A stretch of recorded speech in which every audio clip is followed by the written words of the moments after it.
Hai, Assalamualaikum. My name is Maisarah Binti Nazri and this is my partner.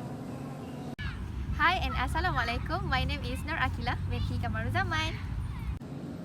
We are from Group 6. We'll be presenting The title that me and my partner Maisarah chose is about work and kinetic energy. In this experiment, there are two parts. The first part, I'm going to demonstrate an experiment about work. The second part, my partner, Maisarah, will demonstrate an experiment about kinetic energy. Before I start to demonstrate my experiment, I'm going to explain and share briefly a little bit information about work. In physics concept, work done by the object is the scalar product or dot product of the component of the force parallel to the displacement times the displacement of the body. And in general, work done by the object is scalar quantity, so that there is no direction for work. The SI unit of the work done by the object is joule. This name comes out from an English physicist named James Prescott Joule in 19th century. In order to get the SI unit of work, we need to know what is the formula of work. The formula of work is W equal to Fs cos theta, where W is work done by the object, F is the magnitude of the force, S is the displacement of the body, and theta is the angle between F and S. So, to get the SI unit of work, there are a few steps that we have to do.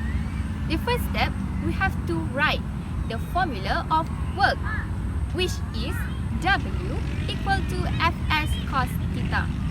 In this case, we are going to assume that the theta is equal to 0, so that when cos 0 is equal to 1. When we rewrite the formula again, it will become W equal to Fs. The second step, as we can see, there are two components in this formula, which are force and displacement. So, we have to find the SI unit for each component, which are force and displacement. For the first component, which is force, we know that the formula of force is F equal to ma, which are mass times acceleration. The SI unit for mass is kilogram, while the SI unit of acceleration is meter per second per second. So the next component is displacement. We know that the SI unit for displacement is meter. So when we get the SI unit for both components, we are going to times it to get the SI unit of work. So, kilogram meter per second times meter.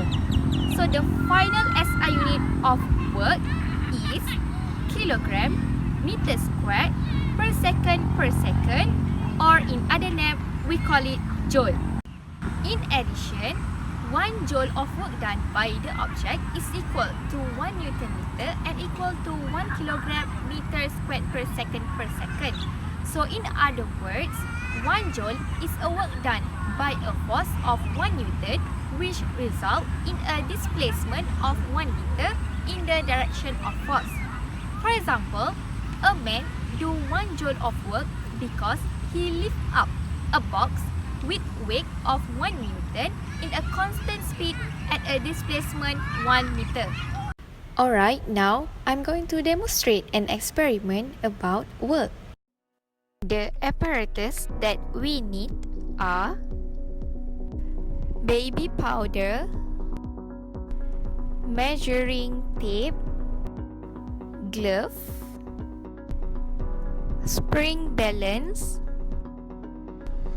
rope, box filled with books, 2 bottles of colored water, compression balance, and screw hook. Alright, now there are a few steps to do this experiment. The first step, we have to set up apparatus before start the experiment. The second step is weigh the mass of box filled with books by using compression balance and record the mass of the box.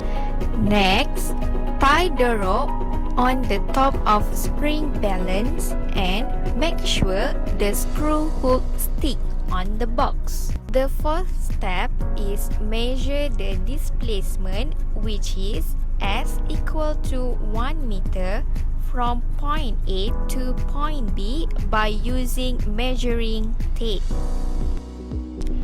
The next step is pour baby powder on the surface to reduce friction force. And then hook the spring balance on the screw hook and make sure the angle between force and displacement must equal to 0. Now we can start pull the spring balance from point A to point B. After that, record the reading of the force from the spring balance. Now, repeat step 4 to step 8 with different values of displacement. Lastly, tabulate all the values of displacement and force, and then plot a graph force against displacement. In physics concept, the work done by the object is equal to the area under the graph. In this graph, we can see the area under the graph is equal to the area of trapezium. So, we can use the formula of trapezium to find the work done by the box. So, as you can see, that is a solution by the area of trapezium to find the work done by the box. Alright, next we move to kinetic energy. What is kinetic energy? The kinetic energy of an object is the energy it has because of its motion. What will happen when the object stops? So, kinetic energy depends upon motion. No motion means no kinetic energy. Kinetic energy is scalar quantity. It depends on particle mass and speed. Kinetic energy can never be negative. It will be zero only when the particle is at rest. The formula of kinetic energy is 1/2 mv squared. Remember, the SI unit for mass is kg, velocity is meter per second, and kinetic energy is joule. Next, the important concept that we should know is if the speed of a car increases by 2 times, the kinetic energy change by factor mass and square of velocity. If speed increases 2 times, kinetic energy increases 4 times. If speed increases 3 times, kinetic energy increases 9 times. If speed increases 4 times, kinetic energy increases 16 times. Meanwhile, if mass increases 2 times, kinetic energy increases 2 times. If mass increases 3 times, kinetic energy increases 3 times. And if mass increases 4 times, kinetic energy increases 4 times. Today we're gonna do experiment of kinetic energy. The apparatus needed is weights, thread, stopwatch, trolley, meter rule, cardboard, and pulley. Firstly, tie thread on the trolley and the other end of the thread tie with weights.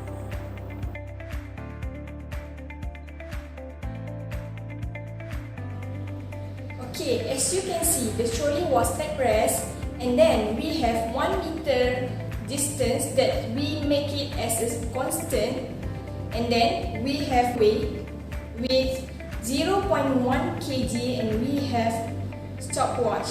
So, what do you think if I remove this meter rule?